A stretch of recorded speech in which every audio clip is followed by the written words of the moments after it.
తిరిగి BCN news కి స్వాగతం. జూన్ 2వ తేదీన తెలంగాణ ఆవిర్భావ దినోత్సవాలకు సోనియా గాంధీని కాంగ్రెస్ ప్రభుత్వం ఏ హోదాలో ఆహ్వానిస్తుందో చెప్పాలని బీజేపీ తెలంగాణ రాష్ట్ర అధ్యక్షుడు కేంద్ర మంత్రి జి కిషన్ రెడ్డి డిమాండ్ చేశారు. తెలంగాణ ప్రభుత్వానికి సంబంధించిన మంత్రి మండలిలో సోనియా గాంధీ గురించి చర్చ ఎందుకో చెప్పాలని అన్నారు. తెలంగాణ ఉద్యమంలో 1500 మంది ఉద్యమకారులను పొట్టన పెట్టుకున్నందుకు పిలుస్తున్నారా అని ప్రశ్నించారు. నాటి యూపీఏ ప్రభుత్వం మెడలు వంచి తెలంగాణ రాష్ట్రాన్ని ప్రజలు సాధించుకున్నారని కిషన్ రెడ్డి పేర్కొన్నారు. సమావేశంలో బీజేపీ నేతలు బంగారు శృతి, శాంతకుమార్, ప్రకాష్ రెడ్డి, ఎన్వి సుభాష్ తదితరులు పాల్గొన్నారు. అధికారంలోకి వచ్చినటువంటి 100 రోజుల్లో రైతుల రుణమాఫీ చేస్తామని హామీ ఇచ్చి రైతాంగాన్ని నిలువున దగా చేసింది కాంగ్రెస్ పార్టీ ప్రభుత్వం. 2 లక్షల రుణమాఫీ చేస్తాము. ఈరోజు రుణమాఫీ గురించి అనేక రకాలుగా ఓట్లు పెట్టి మోసం చేస్తా ఉన్నారు. కౌలు రైతులకు 15,000 రూపాయలు ఇస్తాము. ఎకరానికి రైతు బంధు ప్రత్యామ్నాయంగా 15,000 ఇస్తాము. వరి పంటకు క్వింటాలకు 500 బోనస్ ఇస్తాము. ఏ ఒక్కటి కూడా ఈరోజు అమలు చేసేటువంటి పరిస్థితుల్లో కాంగ్రెస్ పార్టీ ప్రభుత్వము సానుకూలంగా ఆలోచన చేస్తలేదు. రైతులను నమ్మబలికి అధికారంలోకి వచ్చిన తర్వాత ఈరోజు నయవంచన చేస్తా ఉంది రేవంత్ రెడ్డి గారి ప్రభుత్వం. పార్లమెంట్ ఎన్నికలకు ముందు కూడా ఈ యొక్క ఇచ్చినటువంటి గ్యారంటీలను మర్చిపోయి తగుదునమ్మా అని అనేక రకాల కొత్త హామీలు ఇవ్వడం జరిగింది. దేవుడి పేరుతో, దేవతల పేరుతో ఒట్లు పెడుతూ ప్రజలకు మాత్రము పంగనామాలు పెడతా ఉంది కాంగ్రెస్ పార్టీ ప్రభుత్వం అని. 100 రోజుల్లో రుణమాఫీ చేస్తామని చెప్పి ఇస్తామని చెప్పి రోజైతే వాయిదా వేస్తా ఉందో ఇది ఇంతకంటే రైతు రుణమాఫీ పైన అన్యాయం ఇంకొకటి ఉండదు. డిసెంబర్ 9న మా సోనియమ్మ జన్మదినము. ఆ రోజు రైతులు రుణమాఫీ చేస్తాము. మరి ఈరోజు అధికారంలోకి వచ్చిన తర్వాత కాంగ్రెస్ పార్టీ ప్రభుత్వం మాట మార్చి మెజార్టీ రైతులకు చేయి గుర్తు కోటేసినందుకు చేయి ఇస్తుందని సందర్భంగా మనవేస్తున్నాను. కాంగ్రెస్ మోసపూరితమైనటువంటి ఆలోచన గుంటనక్క కంటే ఎక్కువగా ఉంటుందని ఈరోజు మరొకసారి రుజువైంది. నిన్న కేబినెట్ మీటింగ్ లో చర్చించారు. జూన్ 2 తెలంగాణ ఆవిర్భావోత్సవాలు నిర్వహించాలి. దానికి ముఖ్య అతిథిగా సోనియా గాంధీని పిలుస్తారు. ఏ ప్రాతిపాదికన సోనియా గాంధీని పిలుస్తారు? 1500 మంది తెలంగాణ బిడ్డల ప్రాణాలు తీసినందుకు సోనియా గాంధీని పిలుస్తారా? ఏ ప్రాతిపదికన పిలుస్తారో చెప్పాల్సినటువంటి అవసరం ఉంది. ఒక ప్రభుత్వ కార్యక్రమానికి ఒక పార్టీ అధ్యక్షురాల్ని ఏ రకంగా పిలుస్తారు? ప్రభుత్వ కార్యక్రమా, పార్టీ కార్యక్రమం? పార్టీ కార్యక్రమం అయితే కేబినెట్ లో ఎందుకు చర్చించారు? ఒకవేళ ప్రభుత్వ కార్యక్రమం అయితే పార్టీ అధ్యక్షురాలను ఎలా పిలుస్తారు? ప్రభుత్వ కార్యక్రమానికి పార్టీ నేతలు ముఖ్య అతిథులుగా ఎలా పాల్గొంటారు? గాంధీ భవన్ పిలుచుకోండి. 1500 మంది తెలంగాణ బిడ్డలు ఆత్మ బలిదానం చేసుకున్నందుకు, హత్య చేసినందుకు సన్మానం చేయండి, మాకు ఏ రకమైన అభ్యంతరం లేదు గాంధీ భవన్ లో. కానీ ప్రభుత్వ కార్యక్రమానికి పార్టీ అధ్యక్షులను పిలవడమైనటువంటిది భారతీయ జనతా పార్టీ పూర్తిగా వ్యతిరేకిస్తుంది.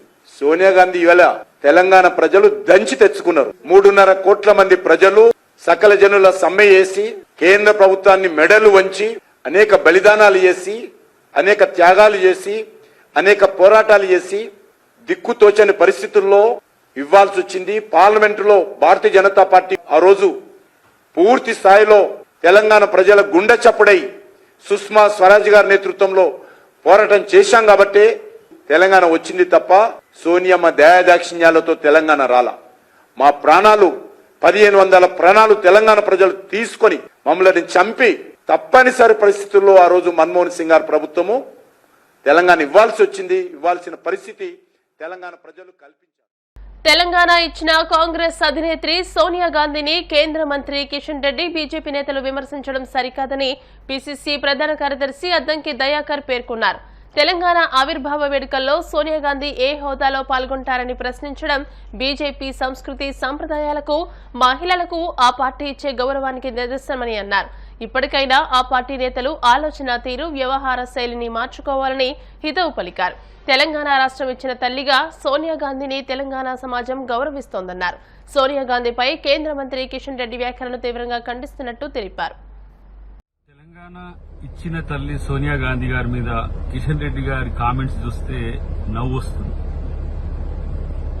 ఇవాళ ఎన్ని అవాంతరాలు ఎదురైనా తెలంగాణను ఇచ్చిన ఒక తెలంగాణ దేవతగా సోనియా గాంధీ గారిని తెలంగాణ సమాజం చూసే క్రమంలో వారు మోడీ గారి నేతృత్వంలో పనిచేస్తున్నారు. మోడీ గారి యొక్క అభిప్రాయం తెలంగాణ మీద ఏందో తెలుసా? తల్లిని చంపి బిడ్డని బతికించిండ్రు అని. చీకట్లో తలుపులేసి ప్రజాస్వామ్యాన్ని అపహాస్యం చేసి తెలంగాణనిచ్చిందన్న మోదీ అమిత్ షా నేతృత్వంలో మీరు పనిచేయడం, ఇలా సోనియా గాంధీ గారిని అవమానించినట్టుగా మాట్లాడడం సిగ్గుచేటు కిషన్ రెడ్డి గారు. అఫ్కోర్స్ ఆ రోజు మీరు జేఏసీలో మాతో కలిసి దీక్షలు చేసిండ్రు, పోరాటాలు చేసిండ్రు, కాదనలేము. కానీ మీరు రాజకీయాల కోసం లేదంటే ఇలా తెలంగాణలో మీ అస్తిత్వాన్ని నిలుపుకోవడం కోసం తెలంగాణ ఇచ్చిన తల్లిని, తెలంగాణ తల్లి సోనియా గాంధీని కించపరిచే విధంగా మాట్లాడడం, ఆమె ఏ హోదాలో తెలంగాణలో పాల్గొనడం అనేది నిజంగా ఒక రకంగా మీకే అవమానకరం. సోనియా గాంధీ గారి మీద మీరు చేసిన కామెంట్స్ ఇది బీజేపీ సంస్కృతి సాంప్రదాయాలకు మహిళలకు ఇచ్చే గౌరవం ఎట్లుంటుందో ఒక నిదర్శనం. కాబట్టి ఇప్పటికైనా మీ వ్యవహార శైలి లేదంటే మీ యొక్క ఆలోచన తీరు మార్చుకోకపోతే ప్రజలు దేశంలో కూడా ఇలా తిరస్కరించే స్థితికి వచ్చిందనే విషయం గుర్తుపెట్టుకోండి. ఎన్నికల సామాగ్రిని భద్రపరిచిన స్ట్రాంగ్ రూమ్ ను కాకినాడ జిల్లా ఎన్నికల అధికారి collector J Nivas, SP S Satish Kumar పరిశీలించారు. కాకినాడ జేఎన్టీయూలో ఉన్న బీఆర్ అంబేద్కర్ సెంట్రల్ లైబ్రరీలోని స్ట్రాంగ్ రూమ్ లో ఈవీఎంలు, ఇతర ఎన్నికల సామాగ్రి భద్రపరిచిన సంగతి తెలిసిందే. రాష్ట్ర ఎన్నికల కమిషన్ ఆదేశాల మేరకు ఎప్పటికప్పుడు స్ట్రాంగ్ రూమ్ కు వెళ్లి అక్కడి భద్రతను పర్యవేక్షిస్తున్నట్టు జిల్లా కలెక్టర్ తెలిపారు.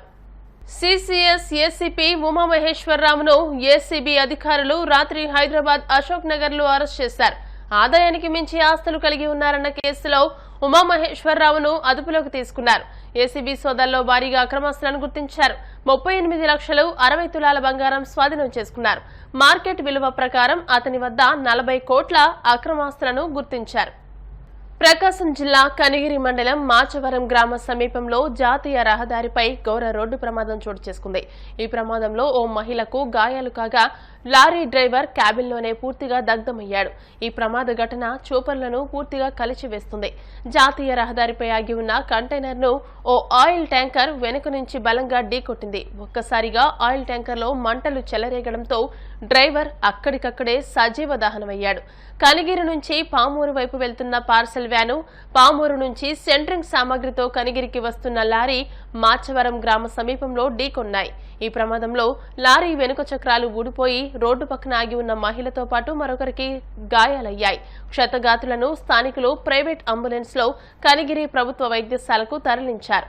ప్రథమ చికిత్స అనంతరం మెరుగైన వైద్యం కోసం ఒంగోలులోని ఆసుపత్రికి తరలించారు. వార్తలు ముగించే ముందు ముఖ్యాంశాలు మరోసారి.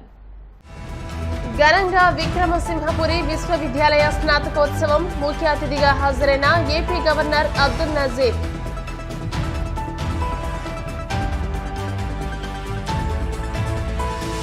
పల్నాడు జిల్లా మాచర్ల నియోజకవర్గంలో ఎస్పీ మల్లికా కార్గ్ సుడిగాలి పర్యటన, కౌంటింగ్ రోజున అల్లర్లు జరగకుండా ముందస్తు చర్యలు.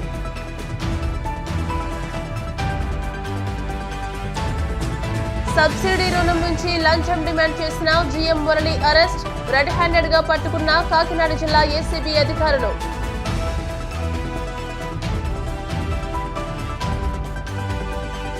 ప్రకాశం జిల్లా మాచవరం గ్రామ సమీపంలో ఘోర రోడ్డు ప్రమాదం, డీజిల్ ట్యాంకర్ క్యాబిన్ లో సజీవ దహనమైన డ్రైవర్. ఈ వార్తలు ఇంతటితో సమాప్తం. మరిన్ని వార్తా విశేషాలతో నెక్స్ట్ బులెటిన్ లో మళ్ళీ కలుసుకుందాం. అంతవరకు సెలవు, నమస్కారం. చూస్తూనే ఉండండి BCN న్యూస్.